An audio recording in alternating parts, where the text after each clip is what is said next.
Good morning, everyone. We're back at Universal on a beautiful, beautiful Friday morning. And look who we're with. We're here with Baba John. Baba John. You see the resemblance? It's probably just the nose. We're starting our day at Voodoo Donuts. I got a Diablo ring. My dad got just a chocolate donut. My dad couldn't wait before taking a bite. All right, let's just go. And they just opened the new Production Central Universal Monsters tribute store. This just opened literally like 30 minutes ago.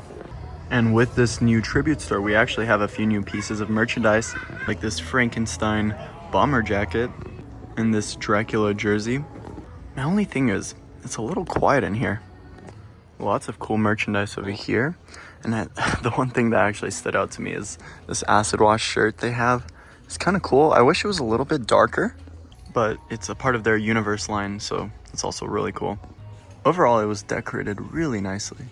I wish they would restock the other hundreds designs on these hoodies. They just have the creature, and they've had this for a long, long time. Like if they restock the Bride of Frankenstein, I bet that would sell out every time they restock it. Overall, a pretty cool retail concept. I feel like I hardly walk in this section of City Walk, but Cinnabon is closed right now. Not sure if it's like permanent or a temporary closure. Yeah, this side of City Walk definitely needs some attention. They need to bring back the nightlife that used to be in City Walk. They had a bowling alley down here. They had the Brazilian restaurant that had a lot of nightlife that came with it, live entertainment and all that. But right now it's a pretty quiet spot of City Walk, and I feel like City Walk generally is pretty quiet. As of now, the entirety of Margaritaville is closed for a private event. There's a lot of people with VIP experience tags, so I'm assuming that this is the temporary buffet location for the VIP experience. Obviously, it was formerly the Moulin Rouge, but it's currently closed. I caught this at the corner of my eye, but they have a little display for Gabby's Dollhouse. So if you're into Gabby's Dollhouse, I'm not going to talk about it at all, but they have a lot of stuff from the looks of it. Lots of stuff on that right side as well. Actually, they have a whole line of merchandise, and it takes up majority of the store. Look at this. What in the world? What is going on here? The Power Up Cafe is now officially open. I'd highly recommend it if you've never tried it. Now that it's officially open, they're also offering mobile ordering over here. So if you want a mobile order, you can do that through the app.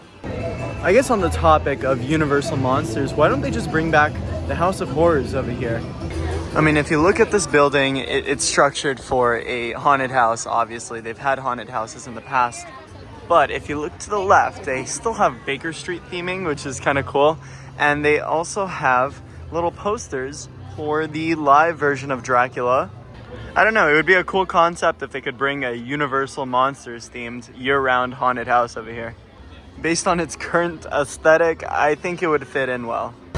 Wow, look at this. When was the last time you've seen Despicable Delights open?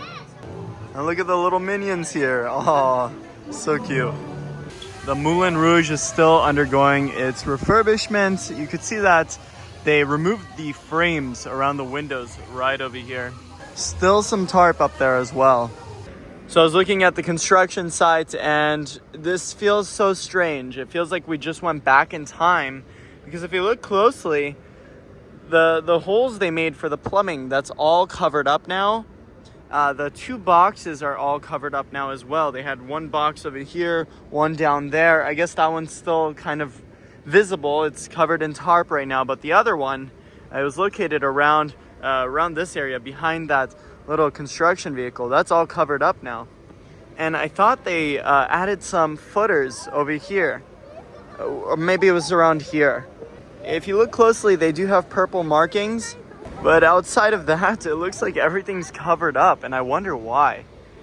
This is going to be a very slow weekend in terms of construction. You can see they're covering up the mountain again with the tarp, mostly because it's going to be raining once again. Looking at the sky, this is not looking too good. Not too happy to see this right now.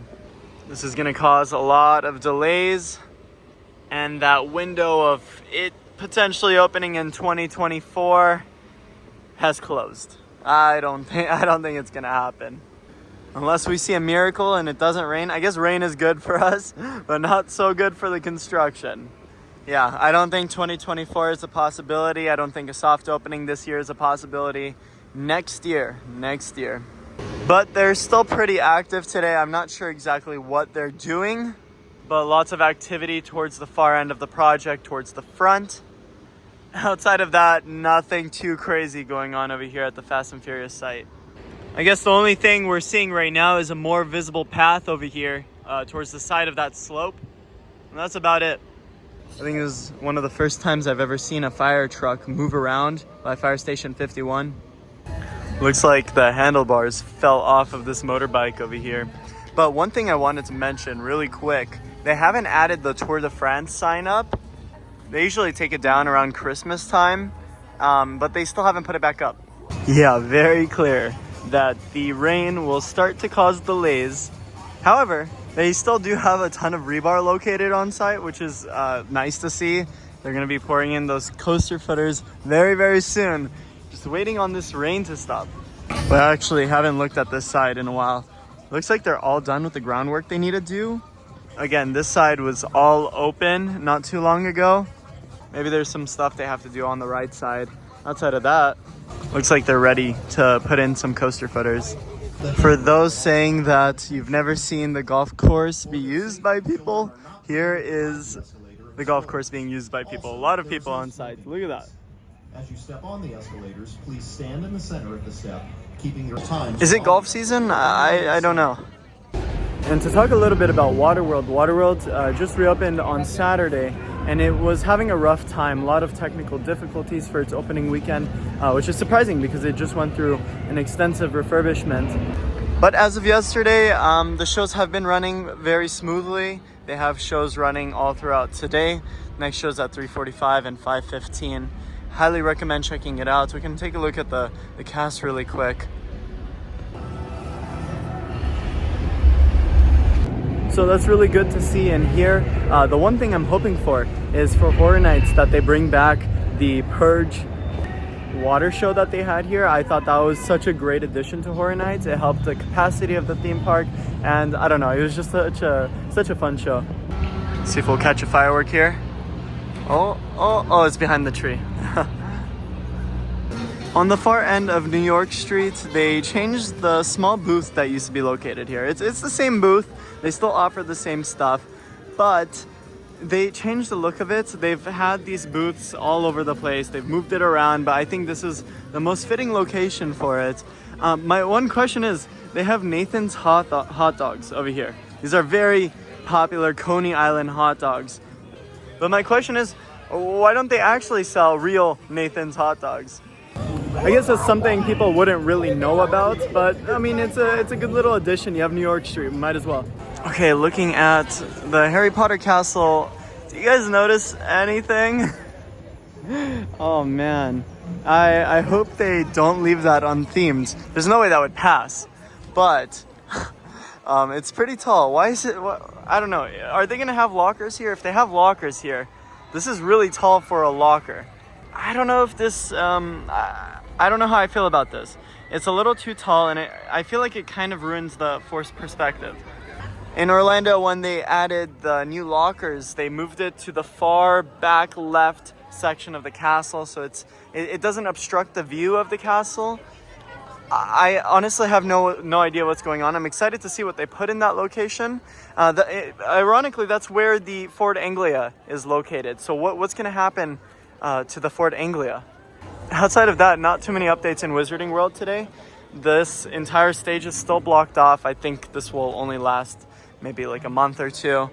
They're probably just changing the wood on the stage, but outside of that, I don't know. How do you guys feel about this brick wall? And that will wrap up our video here at Universal Studios Hollywood. I hope you guys enjoyed today's update. If you did, make sure to leave a like. I'm JP, and how they see in the movies. That's a wrap. I'll see you guys in the next one.